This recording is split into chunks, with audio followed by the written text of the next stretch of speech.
नमस्कार। गिरीश गुप्ता के चैनल में आपका स्वागत है। तो आज भी बात तो करनी पड़ेगी जैन सोल इंजीनियरिंग की। तो हुआ ये है कि इस कंपनी में कुछ कॉरपोरेट डेवलपमेंट हुए हैं। कंपनी ने अनाउंस किया है कि वो 13 तारीख को एक बोर्ड की मीट करेंगे और जिसमें वो फंड रेजिंग के ऊपर विचार करेंगे और फंड रेजिंग किस तरीके से हो सकती है। वो क्वालिफाइड इंस्टीट्यूशनल प्लेसमेंट यानी बड़े बड़े जो इंस्टीट्यूशंस होते हैं उनको शेयर्स बेचने की कोशिश करेंगे या प्रेफरेंस शेयर जारी करने की कोशिश करेंगे या फॉरेन करेंसी बॉन्ड के रूप में कोई डेट इशू करने की कोशिश करेंगे। तो ये एक कॉरपोरेट अनाउंसमेंट या कॉरपोरेट डेवलपमेंट है। दूसरा कॉरपोरेट डेवलपमेंट है वो ये है कि साथ ही उन्होंने ये भी किया है कि जो स्टॉक जो है उसको स्प्लिट कर दिया जाए। अब कितना कितना स्प्लिट होगा वो नहीं पता, लेकिन उन्होंने कहा एक शेयर के टुकड़े विभाजन कर दिया जाए। तीसरा अनाउंसमेंट ये है कि इनके जो करंट सीएफओ थे अंकित जैन जी वो रवाना हो गए हैं, मतलब उन्होंने रिज़ाइन कर दिया है। और उनके जगह जो पुराने सीएफओ थे वो जबीर मेहंदी आगा वो वापस सीएफओ बन गए हैं। चौथा, प्रमोटर ने 9 लाख शेयर ओपन मार्केट में बेच दिए। और क्यों बेचें वो इनके अनुसार उनका कहना ये है कि साहब इससे हम इस जो शेयर बेचने से जो पैसा आएगा ना, इससे हम लिक्विडिटी बढ़ाएंगे और हम उसको इस पैसे को वापस कंपनी में डालेंगे। अब एक एक करके इन बातों को समझते हैं। भाई साहब, आप QIP लॉन्च कर रहे हो, 13 तारीख को QIP लॉन्च करने पे विचार कर रहे हो, ठीक है। तो आप ब्लॉक डील के थ्रू शेयर बेच देते ना। फ़ोन पे काम होते हैं ब्लॉक डील में, तो बल्क डील में तो ओपन मार्केट में क्यों बेचे?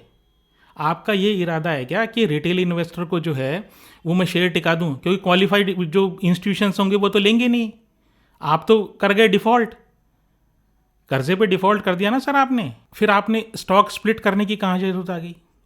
भाई स्टॉक स्प्लिट का तो कोई कंपनी के लिक्विडिटी पे कोई फ़र्क नहीं पड़ता, शेयर की लिक्विडिटी पे ज़रूर फ़र्क पड़ता है। 300 रुपये का शेयर मान लीजिए आपने, उसके 10 टुकड़े कर दिए तो 30 रुपये का हो जाएगा। उसमें कौन आएगा? रिटेल वाला ये आएगा कि भाई 30 रुपये का शेयर है, चलो कर लेते हैं इसमें कुछ काम, कुछ पैसे बन जाएंगे। तो आपका ये तुकी मुझे समझ में नहीं आया है कि आपने स्टॉक स्प्लिट क्यों किया। आपके कोई 30,000 रुपये का शेयर तो था नहीं जो भाई इसमें शेयर में लिक्विडिटी नहीं है। आपका तो 30 रुपये का 300 रुपये का ही तो शेयर है। तो अब इसमें स्प्लिट करने की कहाँ ज़रूरत आ गई? फिर आपने पुराने CFO साहब को तो रवाना कर दिया, बट वो कमेटी का क्या हुआ? उस कमेटी की कोई मीटिंग हुई क्या? क्योंकि ये तो अर्जेंट मैटर है, इसमें तो आपको सीरियस, आपके ऊपर तो डिफ़ॉल्ट का चार्ज है। तो उस पर कोई मीटिंग हुई आपकी या नहीं हुई? इस बारे में भी कोई अपडेट आपने नहीं दिया है। फिर जो ये जबीर मेहंदी आगा साहब जो आए हैं उनके अंकित जैन जी की जगह पुराने CFO थे, तो ऐसा तो नहीं है आपकी कंपनी में कुछ जो एम्प्लॉयज़ के बीच में या कोई गुट बने हुए हैं जो आपस में राइवलरी का काम कर रहे हैं कि भाई इस अंकित जैन को डुबो दूं? ये जो नए CFO, पुराने CFO गए और नए वाले अपनी सीट पे आना चाहते थे, या वो मैनेजमेंट के खास हैं नए वाले और पुराने वाले जो हैं वो उतने खास नहीं थे, या वो फेयर काम कर रहे थे, या क्या हुआ क्या नहीं हुआ? मतलब इस बारे में कोई अपडेट नहीं है। दूसरा क्या है? दूसरा इन्होंने हमारे जो जग्गी साहब हैं जो इनके जैन सोल के मैनेजिंग डायरेक्टर हैं, ये एक चैनल पे आए, टीवी चैनल पे, और वो अपना इंटरव्यू उन्होंने दिया, हिंदी इंग्लिश दोनों में दिया, और बड़े साहब इमोशनल बातें करने लग गए कि साहब मैं फ़ौजी का बेटा हूँ और मैं सीरियल एंटरप्रेन्योर हूँ और मैंने डिफ़ॉल्ट नहीं किया है, ये डिफ़ॉल्ट नहीं होता है ना, ये तो साहब मेरा पेमेंट डिले हुआ है, 90 दिन के बाद अगर पेमेंट होता है, 90 दिन के तक पेमेंट नहीं होता है तो वो डिफ़ॉल्ट होता है। अरे जग्गी साहब, इंटरनेट ही सर्च कर लेते। आपके पास तो जब कार से आ रहे होंगे ना आप वहाँ से स्टूडियो के लिए इंटरव्यू देने के लिए अपने ऑफिस से या अपने घर से, तो इंटरनेट पे ज़रा चेक तो कर लेते डिफ़ॉल्ट का मतलब क्या होता है और NPA का मतलब क्या होता है। या अपने जो नए CFO उससे पूछ लेते, पुराने CFO से पूछ लेते, या कोई बैंक वाले को फ़ोन करके पूछ लेते कि ये क्या होता है, डिफ़ॉल्ट क्या होता है, NPA क्या होता है। डिफ़ॉल्ट का मतलब सीधा सीधा ये है, जिस दिन आपको पेमेंट करना था उस दिन अगर आपने पेमेंट नहीं किया तो वो डिफ़ॉल्ट की श्रेणी में आता है। आपका लीगल ऑब्लिगेशन होता है, कानून के अनुसार आपको उस दिन जिस दिन पेमेंट करना था, अगर वो आपने नहीं किया तो आपने डिफ़ॉल्ट कर दिया। तो ये डिफ़ॉल्ट जो शब्द है ये उधार लेने वाले के लिए लागू होता है। और अगर ये पैसा 90 दिन तक ना तो ब्याज आए ना मूल आए, किसके पास? जो उधार दे रहा है उसके पास, यानी लेंडर के पास अगर वो नहीं पहुंचे तो लेंडर अपने खातों में उस अमाउंट को एनपीए कर देता है। आपको पता ही नहीं है ये बात, वो लेंडर के पॉइंट ऑफ व्यू से है, ये क्रेडिट ये बोरोअर के पॉइंट ऑफ व्यू से है। मतलब एनपीए जो है ये मैटर जो है ना, ये लेंडर का है, उधार देने वाले का है। आपका मैटर जो है ना वो डिफॉल्ट का मैटर है, एनपीए आपका मैटर नहीं है। एनपीए और आप वहां पे आके जो छोटे इन्वेस्टर हैं उनको बेवकूफ़ बना रहे हो आप, और ताकि आपके उस चैनल पे आके बढ़िया से ये बात आप कहने लग जाएं कि साहब मैंने डिफॉल्ट नहीं किया है। तो रेटिंग एजेंसी मूर्ख हैं क्या? सीरियल एंटरप्रेन्योर कैसे बन गए आप फिर कि डिफॉल्ट नहीं किया मैंने? मतलब चोरी और सीना चोरी।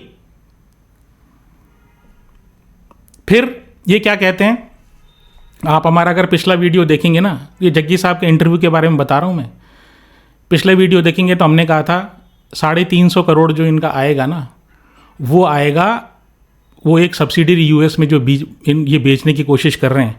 और इन्होंने कहा वो ट्रांजैक्शन, वो कागज़ में लिखा हुआ है, वो इनके हाथ का ही साइन किया हुआ है कागज़, उसमें लिखा हुआ है कि उससे 350 करोड़ रुपए आएंगे, लेकिन ये ट्रांजैक्शन कंप्लीट होगा दिसंबर 2026 में।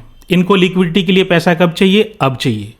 और आप अब ये कह रहे हैं कि साहब उसका एक ट्रांच में तो पैसा, मतलब एक उसकी किश्त तो अभी अप्रैल में आ जाएगी और फिर उसके 2-4 महीने बाद फिर एक किश्त आ जाएगी। बात ही समझ में मुझे नहीं आ रही। और अगर आप ये कह रहे हो, फिर इंटरव्यू में उन्होंने ये भी कहा कि साहब ये जो बड़ा प्रोजेक्ट हमने एग्जीक्यूट किया ना, इसके कारण हमारे जो है ना कुछ लिक्विडिटी मिसमैच हो गई। लिक्विडिटी कैसे मिसमैच हो गई? वो जिसके लिए प्रोजेक्ट एग्जीक्यूट कर रहे हो ना, उससे थोड़ा सा एडवांस और ले लो। मना करेगा क्या वो? भाई वो कह दो यार मेरे को प्रॉब्लम आ रही है। और आपने इंटरव्यू में क्या कहा कि साहब मेरी जो कंपनी में है ना, मैं सीरियल एंटरप्रेन्योर हूँ और मैं इस जेनसोल इंजीनियरिंग के अलावा भी कई बिजनेस चलाता हूँ, और हम पूरा ये ध्यान रखेंगे कि किसी प्रकार की कंपनी को, जेनसोल इंजीनियरिंग को प्रॉब्लम नहीं हो। ये सब मेरे बच्चे हैं और एक बच्चे को तकलीफ आती है तो बाकी बच्चे मिलके वो प्रॉब्लम सॉल्व करते हैं। तो वो असेट बेचते ना आप, उसका सौदा कर लेते। ये शेयर क्यों बेचे हैं आपने? मतलब आपने, मतलब जिस भी प्रमोटर ने बेचे हैं। और बाजार में एक खबर और चल रही है कि ये शेयर बेच के यानी 300 सवा 300 रुपये में ये बेच के ये 871 रुपये के कोई मार्च में इन्होंने वारंट जारी किए हैं, वो खरीदेंगे। अच्छा, बहुत अच्छी, बहुत होशियार हो आप। इतना ही खरीदना होता, इतने ही पैसे आप, अगर आपको 350 और 871 रुपये, मतलब 350 में आप शेयर बेच दोगे, ठीक है, और 871 में उसको वापस खरीद लोगे। ओपन मार्केट से ही खरीद लेते आप। इतना पैसा आपके पास है ना, 500 रुपये का डिफरेंस या 520 रुपये का डिफरेंस करीब करीब होता है ना, तो आप जो है आप बाजार से खरीद लेते। इतना पैसा अगर आपके पास है तो ये डबल से ज़्यादा क्यों आप उसको पैसा दे रहे, मतलब क्यों ऐसा कर रहे हो कि धर्मादा कर रहे हो कंपनी के लिए? बात ही मुझे तो इनकी तो कोई तुकी नहीं समझ में आती इनकी। और बाजार में आपने तरह तरह की खबरें उड़ा रखी हैं और लोग आपकी बातों पर विश्वास भी कर रहे हैं। देखिए, मैं तो आपसे एक बात ये कहता हूँ, इनकी तो सेबी की जांच होनी चाहिए। वो जो चैनल जिसको इंटरव्यू दिया था ना, उन्होंने भी ये वाली बात कही और मैं भी इसी बात का समर्थक हूँ। ये वही राजेश एक्सपोर्ट टाइप का किस्सा होने वाला है, ठीक है। तो आपसे फिर मैं आपको कहता हूँ, आप तो इससे दूर रहो। बहुत शेयर है ना अपने पास, बहुत 5000 शेयर हैं, तो अगर 4999 बाकी बच गए, अगर इसको छोड़ दें तो इसे क्या मुसीबत आ रही है? आप छोड़ो, मस्त रहो। इसका तो मुझे कुछ रंग ढंग सही नहीं लग रहे, है ना। और सही भी हो जाएगा ना, अगर ये सही भी हो जाएगा ना, 100% भी सही हो जाए ना ये, तो भी नहीं लेंगे। मतलब मेरी तो इसमें कोई, मतलब ऐसे ग्रुप में जहाँ आदमी बार बार झूठ बोले, अंदर क्या हो रहा है पता ही नहीं लग रहा। मैं तो कागज़ ही तो देख सकता हूँ, वो भी पता नहीं क्या कर रखा है। खैर, बट मेरी आपसे विनम्र निवेदन है, जितनी से भी अपने पैसे को सुरक्षित रखें, एफडी में डाल देना, है ना। बाकी ऐसी जो कंपनियाँ हैं ना, उनसे सावधान रहना आप। खैर, अब क्वेश्चन लेते हैं। कमरुद्दीन अंसारी है और कैप्ड क्रूसेडर 660 वो सूर्योदय स्मॉल फाइनेंस बैंक के बारे में पूछते हैं। और कमरुद्दीन जी कहते हैं कि मैंने 11 फरवरी को 15.5 रुपये में ये सूर्योदय स्मॉल फाइनेंस बैंक लिए थे, लेकिन सर इसका तो कमरुद्दीन जी इसका रेट तो 100 रुपये से ऊपर है, 115-120 होना चाहिए इसका रूप, तो ये 15.5 में आपने कब ले ली? इसका कोई दूसरा शेयर तो नहीं है या आपको शायद भाव गलत ध्यान रह गया इसका? दूसरी बात ये जितने भी स्मॉल फाइनेंस बैंक है, आप अगर मेरी वीडियो लगातार देखते हैं तो आपको ये बात पता हो गया कि मैं ये बार बार ये कह रहा हूँ कि ग्राउंड लेवल पर स्थिति बहुत ख़राब है, इकोनॉमी की स्थिति बहुत ख़राब है और सरकार पूरी कोशिश कर रही है कि स्थिति सुधरे। उन्होंने जो है इनकम टैक्स की रिबेट भी कुछ उन्होंने दी है, उससे पहले वो 8वां वेतन आयोग भी सरकार ने जारी किया ताकि कंजम्पशन बढ़े। फिर आजकल में एक दिन पहले निर्मला सीतारमन जी का भी ये बयान आया कि हम जीएसटी के रेट्स भी कम कर रहे हैं, तो सारी चीज़ों के दाम कम करने की कोशिश कर रहे हैं। तो अगर दाम कम हो जाते हैं, ब्याज की दरें कम हो जाती है और लोगों के हाथ में पैसा आता है तो कंजम्पशन बढ़ेगा और तब इन स्मॉल फाइनेंस बैंकों का पैसा वापस आना शुरू होगा। क्योंकि अभी इनके जो एनपीए है ना, एनपीए का मतलब जो लॉस, इनके जो कर्जे वापस नहीं आ रहे वो काफ़ी बढ़ चुके हैं क्योंकि ग्राउंड लेवल पे स्थिति ख़राब है। मैं बार बार करीब हर तीसरे या चौथे वीडियो में ये बात बताता हूँ आपको, अगर आप ध्यान से देखें तो ध्यान से उसको सुने तो आपको ये बात पता लग जाएगी। हालांकि इस कंपनी की ये जो सूर्योदय स्मॉल फाइनेंस बैंक है, इसके प्राइस टू बुक 0.6 है, यानी कि जितनी उसकी बुक वैल्यू है इस शेयर का प्राइस 0.6 है। लेकिन उस बुक वैल्यू का क्या करें जो आगे आने वाले भविष्य में हो सकता है और भी ख़राब हो जाए। तो डर इन्वेस्टर को ये रहता है, और इन्वेस्टर कोई भी इन्वेस्टमेंट होता है ना वो फ्यूचरिस्टिक होता है, मतलब भविष्य की ओर देख के करना पड़ता है काम, मतलब भविष्य कैसा है उस चीज़ का वो देखते हैं। तो इनका जब तक ब्याज की दरें नहीं सुधरेंगी, जब तक इनका एनपीएज इंप्रूव नहीं होंगे, तब तक इन कंपनीज़ की स्थिति नहीं सुधरेगी। तो आपने जो भाव दिया है वो तो गलत दिया है ऑब्वियसली, लेकिन फिर भी मैं आपसे ये कह रहा हूँ कि अब इसका कुछ अपन कर नहीं सकते। मैंने आपको जो स्थिति थी वो मैंने सामने आपके रख दी, ठीक है। फिर राकेश एम साहब जो हैं वो जीपीटी हेल्थ केयर के बारे में पूछते हैं। तो ये जो है इस जीपीटी हेल्थ केयर जो राकेश जी, वैसे एक बात बताऊं, आपने ये पहली बार, आपने शायद एक आध क्वेश्चन पहले भी पूछा था, तो आपने ये क्वेश्चन जो पूछा ना, ये कंपनी अच्छी है, मतलब ठीक ठाक कंपनी है। वो पुरानी वाली शायद मुझे ऐसा ध्यान है, वो बहुत अच्छी आपकी कंपनी थी जो क्वेश्चन आपने पूछा था। अब इसका फरवरी 2024 में जीपीटी हेल्थ केयर का आईपीओ आया था और 186 रुपये में इसने दिया था। तो 113, 13.5, 14 रुपये का, 113-14 रुपये का भाव है अब। तो अब अगर आपने टॉप पे ले लिया हो तो टाइम लगेगा आपको। वैसे मैं आपको कंपनी के फंडामेंटल बता देता हूँ। तो देखिए ये जो है ना, ये कलकत्ता में इनके 3 हॉस्पिटल हैं और एक इनका अगरतला में, तो टोटल 4 हॉस्पिटल हैं। एक अभी रायपुर में खोल रहे हैं ये, और एक ये रांची में खोल रहे हैं। तो ये एक्चुअली ये पूर्वी भारत में है ना, वो पूर्वी भारत में इनका ये हॉस्पिटल की चेन है। और पूर्वी भारत में जो access to medical facility, specially पूर्वोत्तर भारत में, जैसे अगरतला में इन्होंने डाला है, तो वहाँ पर हॉस्पिटल्स की वाकई रिक्वायरमेंट है अच्छे हॉस्पिटल की। तो ये कौन सा हॉस्पिटल है? ये टर्शरी केयर हॉस्पिटल है। अब टर्शरी केयर हॉस्पिटल क्या होता है? देखिए प्राइमरी केयर क्या होता है? प्राइमरी में जैसे आपको छोटी मोटी कोई चोट लग गई, आपको बैंडेज करानी, तो आप डिस्पेंसरी में चले जाते हो। बहुत छोटी सी उसमें एक नर्स होती है, एक डॉक्टर होता है, और वो आपको पट्टी वट्टी करके दे देता है। ये प्राइमरी केयर हॉस्पिटल होते हैं जो लोएस्ट लेवल पे होते हैं। सबसे पहले अगर आपको कुछ प्रॉब्लम आती है तो आप वहीं जाते हो।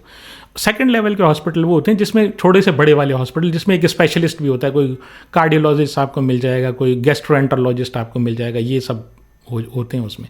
तो अगर कोई स्पेशलिस्ट दवाइयाँ, स्पेशलाइज दवाइयाँ आपको कोई पर्टिकुलर बीमारी के लिए लिखनी होती है उन डॉक्टर्स को, तो वहाँ पर आप जाके हॉस्पिटल में से लिखवा सकते हो। तो बहुत ज़्यादा स्पेशलाइज केयर नहीं होती उसमें, है ना, नॉर्मल स्पेशलिस्ट होते हैं, कॉम्प्लिकेटेड बीमारियों के लिए नहीं होते हैं। और जो ये टर्शरी केयर होते हैं ना, ये वाले वो हॉस्पिटल होते हैं जिनमें सब तरह की फैसिलिटी होती है। कैंसर का भी इलाज होगा और यहाँ पे, और टिपिकल हार्ट का इलाज भी होगा, ये सर्जरी भी होगी, ब्रेन का भी होगा। इस तरह का जो कॉम्प्लिकेटेड सर्जरी और कॉम्प्लिकेटेड टेक्निक वाले जो हॉस्पिटल्स होते हैं ना, वो ये हॉस्पिटल हैं और कमाई इन्हीं में है। अब ये बात करते हैं कि ये कितने बेड हैं इनके, तो इनके 550 बेड हैं, जो ये कह रहे हैं कि हम 3 साल में 1000 बेड कर देंगे, तो जितने ज़्यादा बेड होंगे उतनी ज़्यादा इनकी कमाई होती है। अब इसमें 2 पैरामीटर्स होते हैं, तो वो आप समझिए कि 2 पैरामीटर कैसे इनको इवेल्युएट करते हैं। तो इवेल्युएट करने का तरीका ये है कि एक आदमी ऑन एन एवरेज, ठीक है, मुझे जब वो आया हॉस्पिटल में, जो भर्ती हुआ वो, उसने ऑन एन एवरेज कितना पैसा मुझे दिया, ठीक है। तो एवरेज रेवेन्यू पर ऑक्यूपाइड बेड, ठीक है, वो एक मीट्रिक है कि एक आदमी जब भर्ती होता है तो ऑन एन एवरेज वो कितना पैसा दे के जाता है। तो वो इनका जो है वो 36,663, या आप ये कह देंगे 36,660 के आसपास इनका एवरेज रेवेन्यू पर बेड है, जो थोड़ा सा कम है एक्चुअली। अब कैसे कम है, किसके कंपैरिजन में कम? अब आप मेदांता की बात करो तो उनका जो है ना, उनका 61,300 के आसपास है। एक आदमी जब भर्ती होता है और जब डिस्चार्ज होता है तो ऑन एन एवरेज रेवेन्यू पर बेड जो है ना, उनका 61,307 रुपये आता है और इनका 36,660 है। तो करीब करीब 1.5-2 गुना का इनका अंतर है। ये एक दिक्कत है। तो क्या होता है, ज़्यादा फैसिलिटी होती है ना जैसे। और दूसरा एक मीट्रिक जो होता है वो होता है एवरेज लेंथ ऑफ स्टे, कितने दिन आदमी रहा, मतलब कितनी जल्दी छूट गया वो वहाँ से हॉस्पिटल में, कितनी जल्दी डिस्चार्ज हो गया। तो वो इनका 3.54 डेज़ है। तो वो 3.54 डेज़ मतलब जितनी जल्दी आदमी को छोड़ देते हैं, मतलब डिस्चार्ज कर देते हैं, उतना ही अच्छी केयर मानी जाती है हॉस्पिटल की, ठीक है ना। अब ये दोनों एक दूसरे के उल्टे हैं, आप समझिए बात को। कि वैसे ये लोग ये चाहते हैं हॉस्पिटल वाले कि भाई ज़्यादा से ज़्यादा दिन रुके तो ज़्यादा हमारा एवरेज रेवेन्यू पर बेड आएगा, ठीक है। लेकिन ठीक है, जब मीट्रिक अपन चेक करते हैं, ये जो मीट्रिक है एवरेज लेंथ ऑफ स्टे इसलिए इंपॉर्टेंट है कि अगर लोगों को ये इंप्रेशन हो जाए कि यार इसमें तो एक बार भर्ती हुआ था ना आदमी, तो इलाज ही नहीं होता, अब छोड़ते ही नहीं है इसमें, तो फिर लोग जाते नहीं हैं। तो ये एक इम्पॉर्टेंट पैरामीटर है एवरेज लेंथ ऑफ स्टे वाला। खैर, ये मैंने आपको बताया। फिर इनका ये जो, अब इसके फाइनेंशियल में बता देता हूँ आपको। तो 1100 करोड़ का मार्केट कैप है, रीजनेबल है, ग्रोथ के लिए सही मार्केट कैप है। फिर ROE इसका 25% है, ठीक है। और 25% क्या, और PE कितना है, 22%। दोनों बड़े अच्छे, ROE भी बहुत अच्छा है, PE भी बहुत ठीक ठाक सा है। बट सेल्स और प्रॉफिट जो है ना, जैसे सेल्स फ्लैट है और प्रॉफिट जो है वो 10% से करीब करीब बढ़ता है। डेट टू इक्विटी नेग्लिजिबल है, 100 रुपये पे 12 रुपये डेट है, कोई खास बात नहीं, क्योंकि हॉस्पिटल में कोई घुसता है ना तो बिना पैसे दिए तो आता नहीं है। तो वो इनका, इसलिए उसकी तो कोई दिक्कत नहीं है इनकी कि भी पैसे नहीं आएंगे किसी से।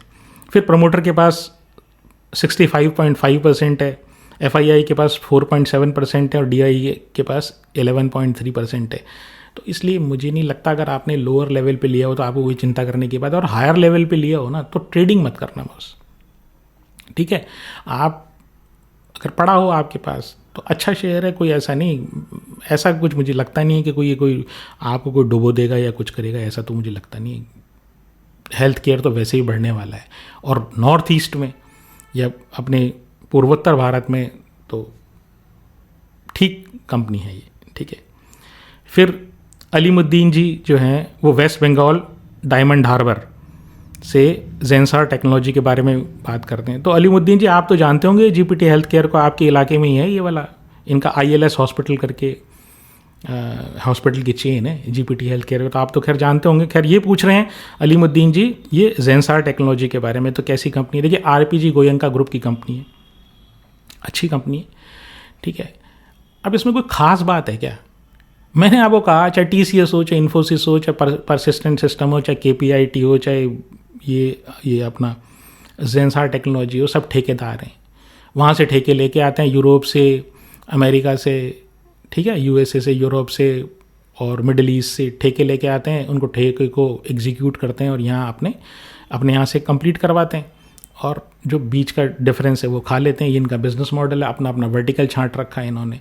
तो अभी भी शायद आज या कल किसी दर्शक ने मुझे कमेंट में ये लिखा था कि एक छोटे जो मिड कैप IT को कैसे पहचाने। मिड कैप IT को पहचानने की आपको कोई आवश्यकता ही नहीं है। आपको जिसके मीट्रिक, ठीक है, सेल्स जिसकी बढ़ रही हो, ठीक है, डेट फ्री हो, है ना, PE कम हो और ROE अच्छा हो, 4 या 5 कंपनी निकाल लें आप, है ना। और आपकी मर्जी आए ना, जिसमें ये वाले फिल्टर में से आपकी मर्जी आए ना, अच्छे ग्रुप वाली कंपनी की बात कर रहा हूँ मैं, तो आपके 4 या 5 ही फिल्टर होंगे उसमें से, ठीक है, तो वो आप ले लें, कोई प्रॉब्लम नहीं आएगी आपको।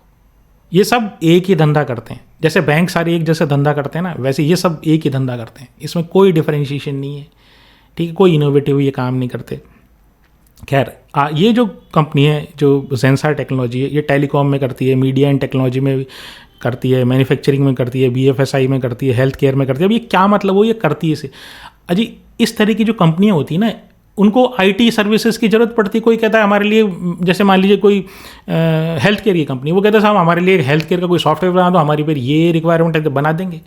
फिर वो कहेगा हमारे तो ऐसे करो कि आप जो है ना, ये जो आपने सॉफ्टवेयर बनाया ना, इसको आप कोई प्रॉब्लम आए ना तो उसको मैनेज भी आप कर दो, तो ठीक है, वही कहते हैं एक आदमी लगा देंगे, हमारे क्या है, मैनेज भी कर देंगे इसको।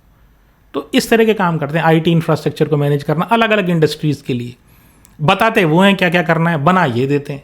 डोमेन एक्सपर्टाइज यानी स्किल में तो ये जो जितनी भी सॉफ्टवेयर कंपनी है इनको आता है, क्या रिक्वायरमेंट है वो उसको आता है। जैसे अपन मान लीजिए घर बनवाते हैं और घर में किसी अपन को फर्नीचर लगवाना है, तो अपन आर्किटेक्ट को बुला के लाते हैं, तो आर्किटेक्ट क्या कहता है कि भैया आप कहते हो मेरी ये रिक्वायरमेंट है, ऐसे ऐसे होना चाहिए, ऐसे ऐसे होना चाहिए, वो अपने हिसाब से सोच साझ के कि ऐसा अच्छा लगेगा, ऐसा लगेगा, बता देगा आपको, वो करके दे दो, बस यही काम है इनका भी। तो कंपनी जो है वो इसका ROE 20% है, ठीक है, ठीक ठाक ROE है, क्योंकि इन कंपनीज़ में, इस तरह की कंपनीज़ में हायर ROE की कंपनीज़ भी आपको मिल जाएंगी।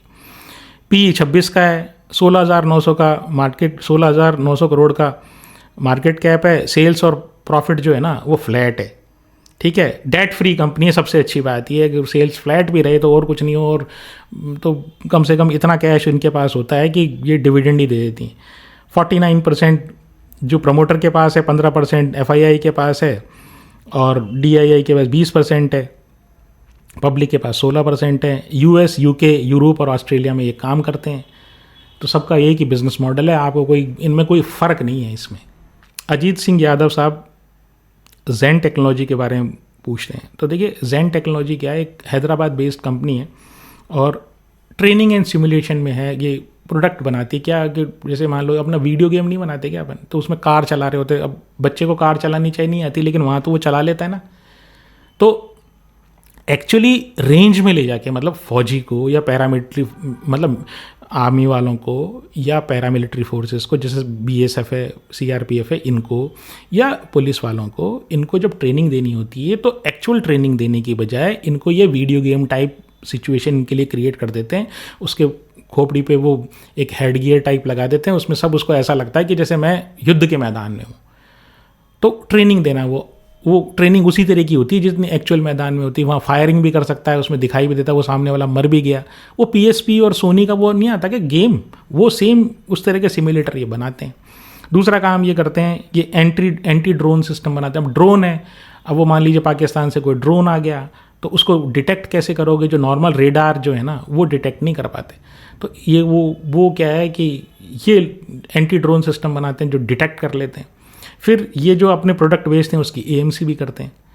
अब इसमें क्या है, अब मैं पहले एक बार ये बता देता हूँ कि ये चीज़ अच्छी है। देखिए मैं ये नहीं कह रहा हूँ इनका कंसेप्ट बुरा है ना, लेकिन अच्छा सेल्स पहले मैं बता दूँ, लास्ट 3 साल की सेल्स 100% बढ़ गई, प्रॉफिट 257% बढ़ गया, ROE 33% बढ़ गया, और PE जो है ना वो 50+ का है। तो इसमें PE इशू है एक। तो दूसरी बात क्या है, प्रमोटर की होल्डिंग जो है ना वो कम होती जा रही है, अब 49% रह गई। FII और DII की जो है ना वो होल्डिंग बढ़ रही है, FII की 8% है, DII की 9%, और बाकी पब्लिक की जो है ना वो 33% है, पब्लिक की कम हो रही है। अब इसमें चक्कर क्या है, इनका जो कैश कन्वर्जन साइकिल है ना, मतलब जब इन्होंने कोई ऑर्डर लिया और जब इनके पास वापस पैसा आया, भाई ऑर्डर लेंगे, माल बनाएंगे, माल बेच के उनको दिखाएंगे, दिखाने के बाद पैसा आएगा, यही तो एक ऑर्डर साइकिल होता है। जैसे मान लीजिए एक कचौरी समोसे बनाने वाला है, वो क्या करता है, वो मैदा लाता है, आलू लाता है, मसाले लाता है, तेल लाता है, और वो बनवाता है अपने लेबर से और उसको बेच देता है, तो उसको तुरंत पैसा आ जाता है। तो वो क्या करता है, सुबह बनाएगा और शाम को पैसा आ जाएगा। एक दिन पहले सामान लाएगा कैश में, रॉ मटेरियल, और लाके वो, तो उसका कैश कन्वर्जन साइकिल कितने का है, 1 दिन का। इनका जो कैश कन्वर्जन साइकिल है ना वो 1 साल 7 महीने, 1 साल 7 महीने। अब अभी तक तो ये अपने इंटरनल अक्रूवल से काम चला रहे हैं। वो एक जीनस पावर इंफ्रास्ट्रक्चर का जो हमने एक क्वेश्चन लिया था उसमें भी हमने यही बताया था भाई, अब इसमें जब तक आपका, कब तक आप इतने लंबे कैश कन्वर्जन साइकिल पे चलोगे? आप 1 साल 7 महीने में आपका पैसा आता है वापस। चलिए आपका अभी तो आपके पास पैसा आ रहा है, ठीक है, आपके पास खुद के पास रिजर्व्स हैं आपके, ठीक है। अगर आप कंपनी जरूरत से थोड़ी सी बढ़ने लगेगी फिर क्या होगा? वो सारा पैसा जो रिजर्व्स है ना वो आपकी वर्किंग कैपिटल में फंस जाएगा, फिर आपको उधार लेना पड़ेगा। वही रिस्क की बात। दूसरी बात क्या है कि ये जो कंपनी है ये डिफेंस सेक्टर में, और डिफेंस सेक्टर क्या है, चल के नीचे आ गया और मंदी की आहट हो रही है। तो ऐसा माना जाता है कि जो एक सेक्टर बुल मार्केट में जो ज़्यादा चलता है ना, वो जब एक बार बुल मार्केट का बेयर मार्केट आया था ना तो वो दोबारा नहीं चलता।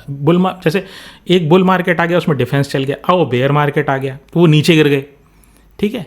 अब मान लीजिए वापस तेजी अगर आएगी ना तो ये वाले शेयर नहीं चलेंगे, डिफेंस वाले नहीं चलेंगे। उसका कारण ये होता है कि लोगों की साइकोलॉजी ये होती है, जब ऊपर से गिरता है ना, लोग जो टॉप पे फंसे हुए होते हैं ना, वो ये सोचता है यार कैसे न कैसे करके यार मेरा ब्रेक ही बना जाए, तो हर लेवल पे आदमी उसको सेल करता है, ठीक है। क्यों? और यहाँ पर आप देखो 49% प्रमोटर के पास है, 8% DII के पास है, 9% DII के पास है, 8% FII के पास है, और पब्लिक के पास 33% है। तो वो पब्लिक आएगी ना बेचने के लिए, तो इसलिए मुझे बहुत ज़्यादा इसमें अप्रिसिएशन के चांस नहीं लगते। कभी कोई लोअर लेवल पे आपको दिखाई दे तब एक बार आप विचार करना, लेकिन इसमें ये चीज़ ध्यान रखना कि इसका जो कैश कन्वर्जन साइकिल है ना वो 1 साल 7 महीने है। तो कहीं ये इशू नहीं हो जाए, कोई वर्किंग कैपिटल से रिलेटेड इशू हो जाए, वो लिक्विडिटी मिसमैच टाइप का इशू हो जाए जैसे ये अभी जेनसोल में चल रहा है। ये इसमें बड़ा रिस्क है।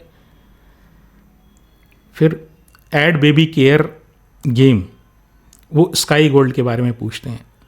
तो देखिए ये एक मुंबई बेस्ड कंपनी है और B2B सेगमेंट में, मतलब ये बिजनेस टू बिजनेस, यानी ये जो अपना प्रोडक्ट बेचते हैं ना ये बिजनेस वालों को बेचते हैं। अब ये क्या करते हैं, ये ज्वेलरी होती है ना, गोल्ड लेते हैं, ज्वेलरी डिज़ाइन करते हैं, डिज़ाइन करने के बाद उसको बनाते हैं, बनाने के बाद ये बड़े जो वो है ना ज्वेलर्स उसको बेच देते हैं। कौन से? जैसे कल्याण ज्वेलर हुआ, आपके ये जॉय एलुक्काज हुआ, साउथ में है जॉय एलुक्का, और जितने भी और इस तरह से बड़े बड़े जो ज्वेलर है ना वो उनको बेच देते हैं, तो और बाकी अपना प्रॉफिट ले लेते हैं।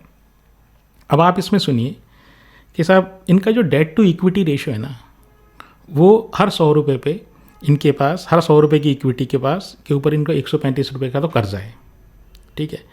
ROE 23% है, P 51 का, 51% P। ये बिजनेस टू बिजनेस में, मतलब रिटेल वाला जो होता है ना वो तो क्या होता है, जैसे मैं ज्वेलरी खरीदनी चाहूँ तो वो जो ज्वेलर है ना मुझे अच्छे से काटेगा, तो वहाँ तो मार्जिन बहुत होता है। B2B में तो मार्जिन ही नहीं होता।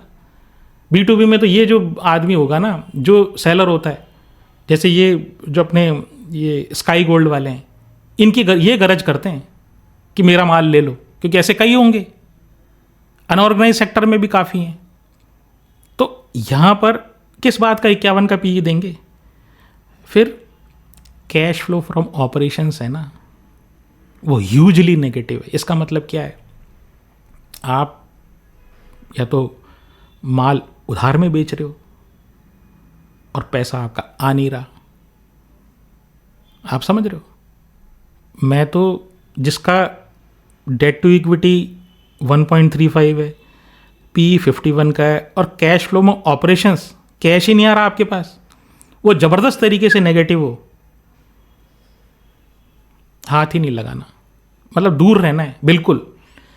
प्रमोटर के पास 58.24% है, होल्डिंग नीचे जा रही है, और 6.63% DII के पास है।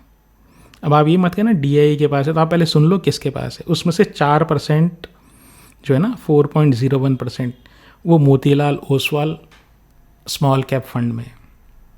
अब आपको ये तो पता ही होगा ही कि जब कल्याण ज्वेलर का शेयर वो टॉप से नीचे गिरा था ज़बरदस्त तरीके से, तो क्या खबर मीडिया में और सोशल मीडिया में चली थी उस पर ये आरोप था, मतलब ये आरोप लगाया गया था, वो सही था नहीं था उसके बारे में मैं कोई कमेंट नहीं कर रहा हूँ। उसमें ये आरोप उस टाइम चल रहा था, बाज़ार में ये खबर चल रही थी कि मोतीलाल ओसवाल वालों ने कल्याण ज्वेलर का शेयर जो है फंड मैनेजर को पैसे देकर ऑपरेट करवाया था, और उन्हीं मोतीलाल ओसवाल वालों का 4.01% जो है ना DII में से वो इस स्काई गोल्ड कंपनी में है। तो आप देख लें कि आपको क्या करना है। ऐड बेबी केयर गेम्स आप, मैंने आपके सामने जो फैक्ट्स थे वो रख दिए। फिर द विनर 956 ये रेमेडियम लाइफ केयर के बारे में पूछते हैं। देखो साहब, 100 करोड़ की तो ये कंपनी है, क्या करती है ये? API की ट्रेडिंग करती है। API क्या होता है? वो जो दवाई होती है ना अपनी, उसमें बहुत सा तो क्या होता है कि रॉ मटेरियल होता है, मतलब वो आपके लिए यूज़फुल नहीं होता, वो सिर्फ उसको दवाई को, जो असली दवाई होती है ना, उसको बांधने के काम आती है। ठीक है, आप ये समझ लिए आपको कुनैन की दवाई रसगुल्ले में खिलाते हैं ना, कुनैन जैसे कहते हैं ना, कुनैन कड़वी होती है तो कुनैन दवाई होती है, उसको रसगुल्ले में खिलाते हैं।